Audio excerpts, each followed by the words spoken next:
Nel cuore delle montagne, in un paese avvolto da nebbie e silenzi, nacque una bambina dal destino straordinario.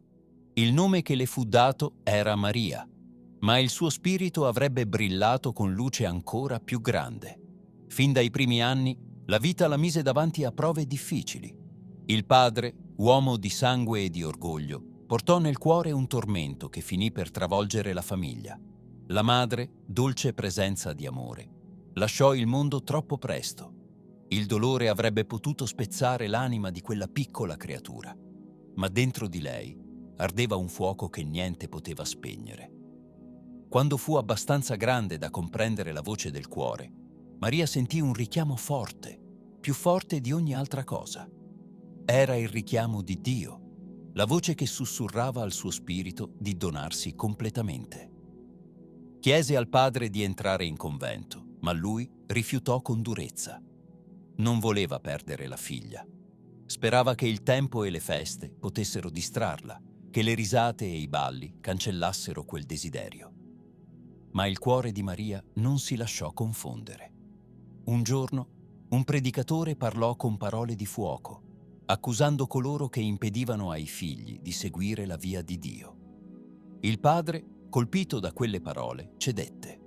Le pose una sola condizione: non andare lontano.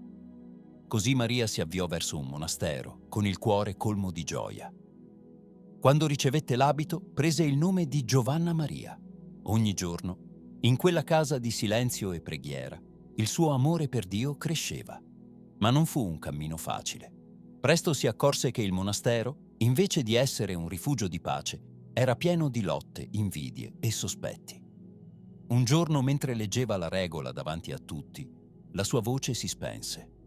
Rimase immobile, con gli occhi rivolti al cielo, il volto trasfigurato da un'emozione misteriosa. Quando tornò in sé, raccontò di aver visto il Signore circondato da angeli e santi. Fu l'inizio di un cammino straordinario, fatto di estasi e sofferenze. Il dolore divenne il suo compagno. Ogni settimana riviveva sulla pelle la passione di Cristo. Le mani, i piedi e il costato si aprivano in ferite invisibili, ma lei sopportava tutto in silenzio, offrendo ogni sofferenza come preghiera. Non tutti credevano ai suoi doni. Alcuni la guardavano con sospetto, altri con paura. Voci crudeli iniziarono a diffondersi. Qualcuno diceva che fosse vittima di un inganno, altri persino che fosse posseduta. Le prove più dure arrivarono quando le venne impedito di parlare, di scrivere, persino di ricevere la comunione. Il suo confessore, anziché essere un sostegno, la umiliava e la trattava con disprezzo. Le porte della libertà si chiusero una dopo l'altra, lasciandola sola, prigioniera in quel luogo che un tempo aveva amato. Ma lei non si ribellò. Scrisse al padre parole di luce. La più grande pena per me sarebbe non avere nessuna pena. Quando finalmente poté guidare la comunità, dimostrò di essere una madre saggia e giusta. Con dolcezza insegnava che l'umiltà era la chiave della santità.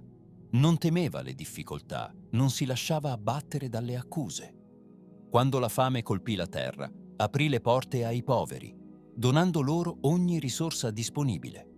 Quando l'ultimo pezzo di pane fu offerto, qualcuno la rimproverò, ma il giorno dopo un carro pieno di cibo giunse davanti al monastero. Nel tempo, il suo nome divenne noto ovunque. Molti cercavano i suoi consigli, ma nel cuore desiderava solo silenzio. Pregava di poter tornare nell'ombra, ma Dio aveva altri piani. Ogni volta che cercava la solitudine, veniva chiamata a guidare, a proteggere, a insegnare. Un giorno la malattia venne a prenderla.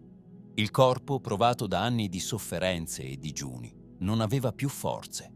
Chi le era stato nemico, vedendola spegnersi, capì finalmente il valore della sua anima. Chiesero il suo perdono e lei li accolse con un sorriso. Quando chiuse gli occhi per l'ultima volta, una pace profonda avvolse il monastero. Il suo nome non venne dimenticato. La sua luce continuò a brillare, come una fiamma che nessuna tempesta può spegnere.